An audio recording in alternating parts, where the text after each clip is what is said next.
Hello friends, आपका स्वागत है हमारे चैनल स्टडी विद एनके में। आज हम इस चैनल पर संज्ञा और सर्वनाम, संज्ञा तथा सर्वनाम के बारे में चर्चा करेंगे। आज का जो टॉपिक है वो संज्ञा और सर्वनाम है। सभी बच्चे ध्यान दीजिए। संज्ञा, संज्ञा किसे कहते हैं?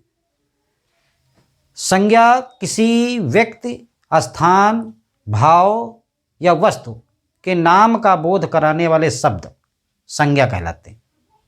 अर्थात ऐसे शब्द जो किसी व्यक्ति का या स्थान का या भाव का या गुण का बोध कराते हैं वो संज्ञा कहलाते हैं।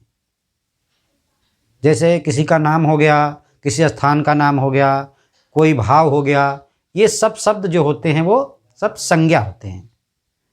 या हमारे चारों तरफ जो चीज़ें हैं, मेज, कुर्सी या जो चीज़ हम सब देखते हैं, ये सब जितना भी उपस्थित हमारे चारों तरफ चीज़ें जो हमको बोध कराती हैं, किसी चीज़ का ज्ञान कराती हैं, वो सब संज्ञा कहलाती हैं। जो हमको संज्ञान देते हैं, व्यक्ति के संज्ञान देते हैं या किसी भाव का संज्ञान देते हैं, वो सब शब्द कहलाते हैं संज्ञा। तो संज्ञा किसे कहते हैं? ऐसे शब्द जिनके द्वारा हम किसी व्यक्ति, स्थान या भाव का बोध कर पाते हैं, वो शब्द कहलाते हैं संज्ञा। संज्ञा के भेद कितने होते हैं? संज्ञा तो आप समझ गए, संज्ञा के प्रकार भी हैं। तो आइए देखते हैं हम लोग संज्ञा के कितने भेद हैं। मुख्य रूप से संज्ञा के देखिए 5 भेद हैं। 5 संज्ञा के 5 भेद हैं। सबसे पहले है व्यक्तिवाचक संज्ञा, व्यक्तिवाचक संज्ञा। और दूसरा है जातिवाचक संज्ञा। तीसरा है भाववाचक संज्ञा। फिर है समूहवाचक संज्ञा और द्रव्यवाचक संज्ञा। तो ये 5 प्रकार की संज्ञा है, जिसमें देखिए जैसे संज्ञा की परिभाषा में क्या था? किसी व्यक्ति, स्थान, व्यक्ति या स्थान या जाति या भाव, व्यक्ति, स्थान, जाति या भाव का बोध कराने वाले शब्द संज्ञा कहलाते हैं। जैसे व्यक्ति में क्या होगा? जैसे किसी का नाम हो सकता है राम, श्याम, सीता, गीता। या स्थान का नाम ले लीजिए, जैसे लखनऊ या भारत देश का नाम है। कोई नाम या स्थान का नाम, ये भी संज्ञा है। जाति का मतलब जो समूह का बोध करा रहे हैं, किसी प्रकार की जाति का, जैसे पर्वत। तो पर्वत जो है पूरी पर्वत जाति का बोध करा रहा है। भाव का जैसे बुढ़ापा, क्रोध, ये सब भाव हैं। ये सब शब्द जो हैं संज्ञा हैं। सारी वैसे संज्ञा तो सारी चीज़ें हैं, लेकिन ये अलग अलग कैटेगरी भी हैं। जैसे सबसे पहले है व्यक्तिवाचक संज्ञा। ऐसे शब्द जो किसी व्यक्ति, स्थान के नाम का बोध कराते हैं। निजी नाम, मतलब एक पर्टिकुलर नाम होगा।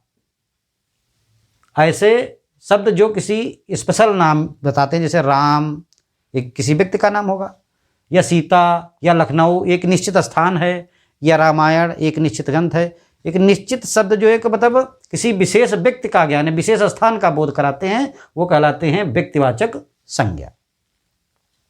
जैसे रामायण, तो रामायण एक ग्रंथ है, लेकिन स्पेशल नाम है रामायण, तो ये व्यक्तिवाचक संज्ञा है। सीतापुर, लखनऊ, सीता, राम, या कोई भी और नाम ले लीजिए, जैसे राम, श्याम या जो भी, ये सारे नाम या स्थान के नाम या पर्वत, वो चीज़ें जो किसी एक चीज़ का बोध कराते हैं, एक निश्चित चीज़ का बोध कराते हैं, वो कहलाते हैं व्यक्तिवाचक संज्ञा। दूसरा है जातिवाचक संज्ञा। ऐसे शब्द जो किसी समूह या समुदाय का बोध कराते हैं, जिससे वो पूरी समुदाय का पता चलता है, वो कहलाते हैं जातिवाचक संज्ञा। जैसे पर्वत जो है पूरे पर्वत समूह का, जैसे पर्वत कह दिया तो मतलब इसका मतलब पूरा पर्वत समूह। और अगर इसी जगह पर होता हिमालय, तो हिमालय एक पर्वत का नाम होता है, इसलिए हिमालय हो जाएगा व्यक्तिवाचक संज्ञा और पर्वत है जातिवाचक संज्ञा। ये पूरे पर्वतों का समूह का प्रतिनिधित्व कर रहा है, बोध करा रहा है। जैसे नदी, नदियों के समूह का कोई भी नदी, तो केवल नदी अगर है तो वो है जातिवाचक संज्ञा। और अगर इसी जगह पर नाम होता गंगा, यमुना, नर्मदा, तो वो विशेष नदी का नाम हो गया, तो वो आ जाता व्यक्तिवाचक संज्ञा में। लेकिन नदी जो है वो जातिवाचक संज्ञा है। जैसे ग्रंथ, ग्रंथ सभी ग्रंथों का समूह है, ग्रंथ कोई भी ग्रंथ हो सकता है, तो वो है जातिवाचक संज्ञा। और लेकिन अगर ग्रंथ का कोई नाम दिया होता जैसे ऋग्वेद, पुराण या जो भी, तो वो हो जाता व्यक्तिवाचक संज्ञा। इसी तरह नर नारी, ये अपने समुदाय का प्रतिनिधित्व करते हैं। नर से मतलब पूरे नर, या नारियां सभी नारियां। या हाथी, तो हाथी मतलब कोई भी हाथी, समूह हाथी का। तो यदि इसका नाम होता, जैसे हाथी का कोई नाम होता गणेशा, तो वो गणेशा नाम हो जाता व्यक्तिवाचक संज्ञा में, लेकिन हाथी जातिवाचक संज्ञा में है। या फल है, तो फल पूरे फलों का मतलब प्रतिनिधित्व कर रहा है। फल कोई भी फल, तो फल का कोई नाम नहीं, इसलिए वो फल जो है जातिवाचक संज्ञा में है। और अगर फल का कोई नाम होता जैसे आम, तो आम हो जाता व्यक्तिवाचक संज्ञा में। अगली संज्ञा है भाववाचक संज्ञा। ऐसे शब्द जिनके द्वारा किसी स्थान या व्यक्ति के भाव का पता चलता है या उसके गुणों का पता चलता है, गुणों का पता चलता है या उसके भाव का पता चलता है, वो कहलाती है भाववाचक संज्ञा। जैसे आशा, बुढ़ापा, क्रोध, प्यास, भूख, ये सब चीज़ें जो हैं भाव को बताती हैं। ये शब्द जो हैं किसी व्यक्ति के भाव को बताते हैं या किसी वस्तु के गुण को बताते हैं। जैसे सौंदर्य और प्यास, भूख, ये सब जो हैं, ये सब चीज़ें, चतुराई, ये सब चीज़ें जो हैं भावों को बता रही हैं। तो ये है भाववाचक संज्ञा। अगली संज्ञा है समूहवाचक संज्ञा। ऐसे शब्द जो किसी समूह का बोध कराते हैं, ऐसे संज्ञा शब्द जो किसी समूह का बोध कराते हैं, वो लोग समूहवाचक संज्ञा कहलाते हैं। जैसे सेना एक समूह है, सेना शब्द जो संज्ञा है ये एक समूह को बताती है, या टीम, या संघ, कक्षा, मंडली, ये सब हैं समूहवाचक संज्ञा। इनके द्वारा हमें एक समूह का पता चलता है, इसलिए ये शब्द जो हैं समूहवाचक संज्ञा होते हैं। द्रव्यवाचक संज्ञा, अगली संज्ञा है द्रव्यवाचक संज्ञा। ऐसे शब्द जो किसी पदार्थ का बोध कराते हैं, ऐसा पदार्थ जिसको हम गिन नहीं सकते लेकिन उसको नाप सकते हैं, तौल सकते हैं, वो शब्द कहलाते हैं द्रव्यवाचक संज्ञा। जैसे सोना है, इसको आप तौल सकते हैं लेकिन गिना नहीं जाता। चांदी, पीतल, लोहा और ये सब चीज़ें हैं, ये हैं द्रव्यवाचक संज्ञाएं। इनको हम गिन नहीं सकते, केवल इनको तौला जाता है। तो ये जो शब्द होते हैं वो द्रव्यवाचक संज्ञा में आते हैं। इसी प्रकार जैसे शब्द कोई पूछ दिया गया, श्याम जातिवाचक संज्ञा है या भाववाचक संज्ञा है या द्रव्यवाचक संज्ञा है या समूहवाचक संज्ञा है, तो आप, क्योंकि ये नाम है इसलिए ये व्यक्तिवाचक संज्ञा में आएगा। तो स्टूडेंट्स, आज आपने देखा संज्ञा और अभी पढ़ेंगे हम लोग सर्वनाम। तो संज्ञा क्या होती है? ऐसे शब्द जो किसी व्यक्ति के नाम, स्थान, भाव या जाति का बोध कराते हैं, वो शब्द कहलाते हैं संज्ञा। संज्ञा होती है 5 प्रकार की, उसके 5 भेद हैं। व्यक्तिवाचक संज्ञा, जातिवाचक संज्ञा, भाववाचक संज्ञा, समूहवाचक संज्ञा और द्रव्यवाचक संज्ञा। इनके उदाहरण आप लोगों ने देखे और इस प्रकार आप समझ गए होंगे कि कौन सी क्या संज्ञा होती है, कौन से शब्द कौन सी संज्ञा का प्रदर्शन करते हैं। जैसे व्यक्तिवाचक संज्ञा में किसी व्यक्ति का विशेष नाम होगा या स्थान का विशेष नाम होगा या वस्तु का वो विशेष नाम ही होगा, तो वो नाम स्थान का हो सकता है, जाति का हो सकता है, भाव का हो सकता है, तो वो व्यक्तिवाचक संज्ञा में आएंगे। जैसे जातिवाचक संज्ञा में ऐसे नाम होंगे जो पूरे अपने समूह का प्रदर्शन करेंगे, अपने पूरे ग्रुप का वो प्रतिनिधित्व करेंगे, बोध कराएंगे आपको, वो कहलाएंगे जातिवाचक संज्ञा। जैसे पर्वत, पर्वत पूरे पर्वतों के समूह का बोध कराता है। नदी है, सभी नदियों का बोध कराती है, कोई विशेष नाम नहीं है इनका। अगर पर्वत की जगह हिमालय होता तो हिमालय एक विशेष नाम हो जाता, तो वो तो व्यक्तिवाचक संज्ञा में आ जाता, लेकिन जो केवल पर्वत है इसलिए पर्वत जातिवाचक संज्ञा है। उसी तरह भाववाचक संज्ञा, ऐसे शब्द जिनके द्वारा हम किसी वस्तु के गुण या भाव का या स्थान के गुणों का या व्यक्ति के भाव का पता करते हैं, पता होता है हमको, तो वो कहलाते हैं भाववाचक संज्ञा। जैसे आशा, बुढ़ापा, सौंदर्य, प्यास, भूख, लंबाई, चौड़ाई, ये सब भाववाचक संज्ञा में आते हैं। समूहवाचक संज्ञा, ऐसे शब्द जो किसी समुदाय या समूह का प्रतिनिधित्व करते हैं, तो वो कहलाते हैं समूहवाचक संज्ञा, जैसे सेना, टीम, संघ, एक ग्रुप होता है पूरा। द्रव्यवाचक संज्ञा में ऐसे शब्द जिनके द्वारा हम ऐसे द्रव्य का पता करते हैं जिनको हम गिन नहीं सकते हैं, तौला जाता है, नापा जाता है, सोना, चांदी, पीतल, लोहा, ये हाल कहलाते हैं द्रव्यवाचक संज्ञा। तो जैसे अभी आप देखिए, इसमें आप बताइए, जैसे नाम है सीतापुर, सीतापुर, तो ये क्या है? भाववाचक संज्ञा है, जातिवाचक संज्ञा है, या व्यक्तिवाचक संज्ञा है? तो चूंकि एक स्पेशल नाम है इसलिए ये सीतापुर जो है व्यक्तिवाचक संज्ञा में आएगा।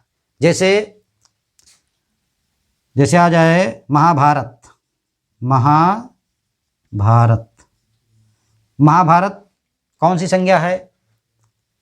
तो महाभारत जो है स्पेशल नाम है एक ग्रंथ का, इसलिए ये आएगा व्यक्तिवाचक संज्ञा में। ठीक है।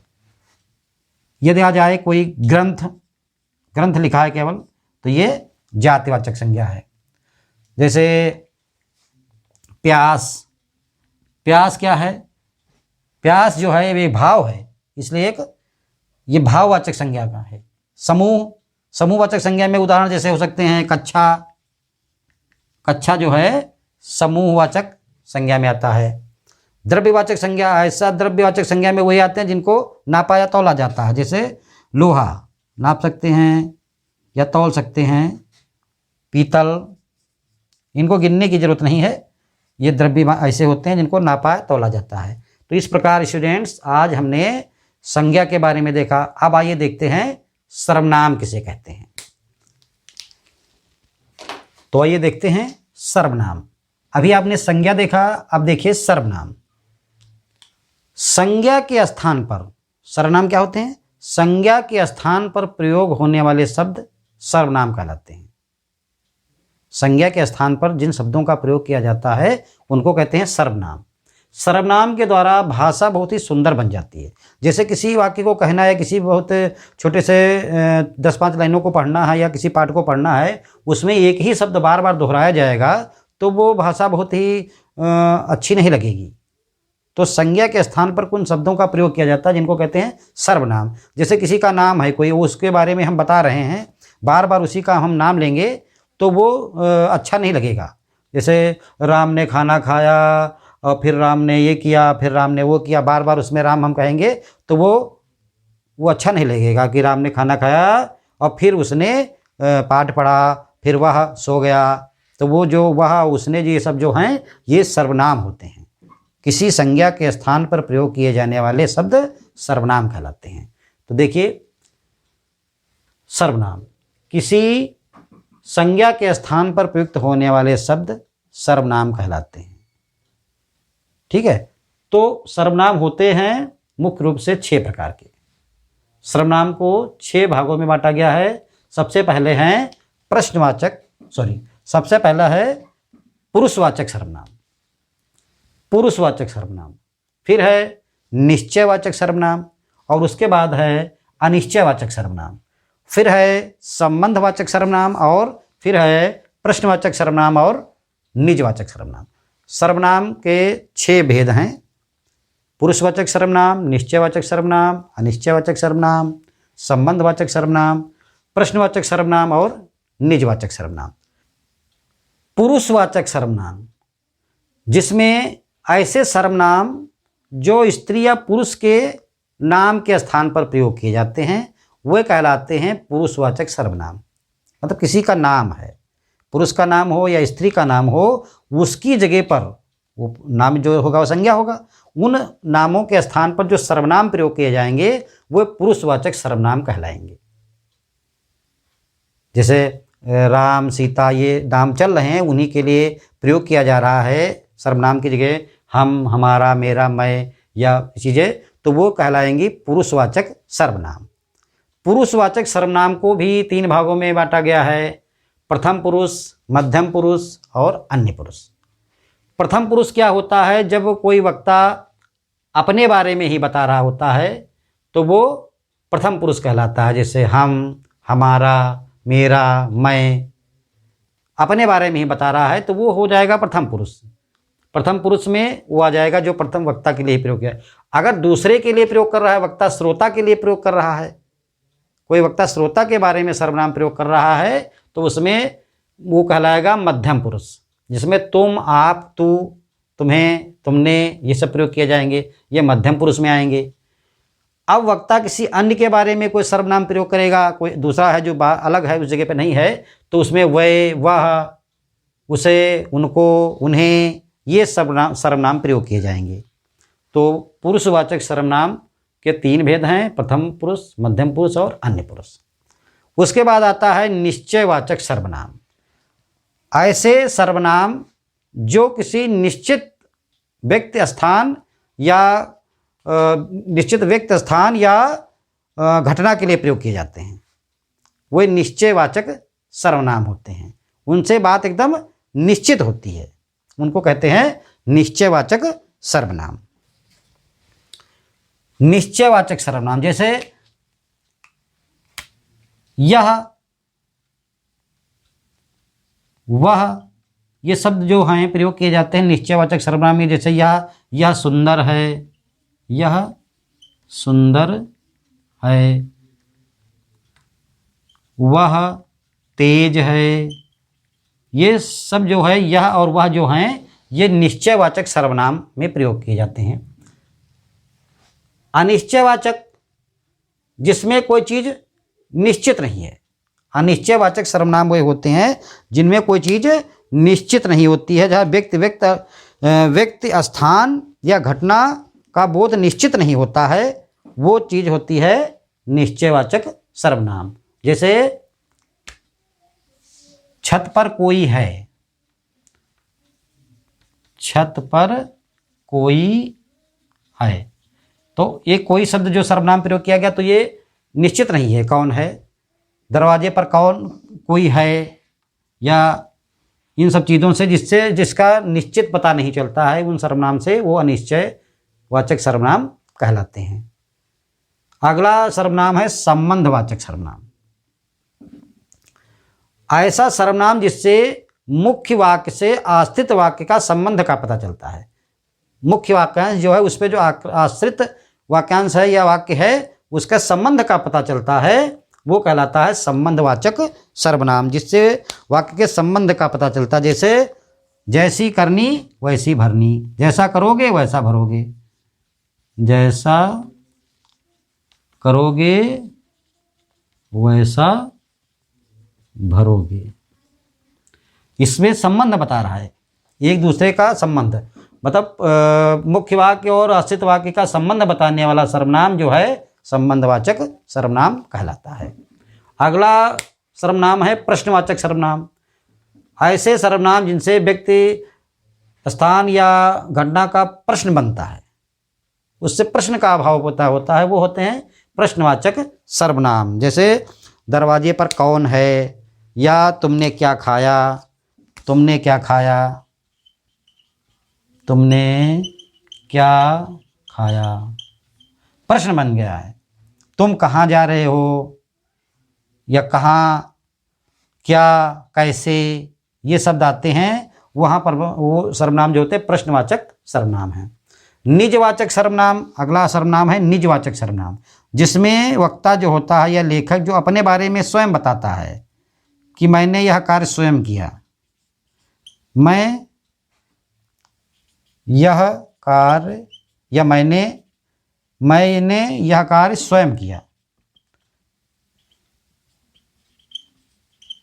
मैंने यह कार्य स्वयं किया। तो जो अपने बारे में स्वयं जो सर्वनाम प्रयोग किया जाता है वो निजवाचक सर्वनाम कहलाता है, निजवाचक सर्वनाम कहलाता है।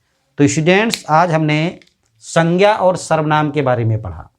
संज्ञा के 5 भेद होते हैं और सर्वनाम के 6 भेद होते हैं। संज्ञा के 5 भेद जैसे व्यक्तिवाचक संज्ञा, जातिवाचक संज्ञा, भाववाचक संज्ञा, समूहवाचक संज्ञा और द्रव्यवाचक संज्ञा। और सर्वनाम के 6 भेद हैं, जैसे पुरुषवाचक सर्वनाम, निश्चयवाचक सर्वनाम, अनिश्चयवाचक सर्वनाम, संबंधवाचक सर्वनाम, प्रश्नवाचक सर्वनाम तथा निजवाचक सर्वनाम। तो इस प्रकार आपने आज अध्ययन किया संज्ञा तथा सर्वनाम का। तो स्टूडेंट्स अगली कक्षा में फिर मिलेंगे नए टॉपिक के साथ, और सभी लोग इस टॉपिक को अच्छी तरीके से क्लियर कर लेंगे और इसको अध्ययन कर लेंगे। तब तक के लिए धन्यवाद।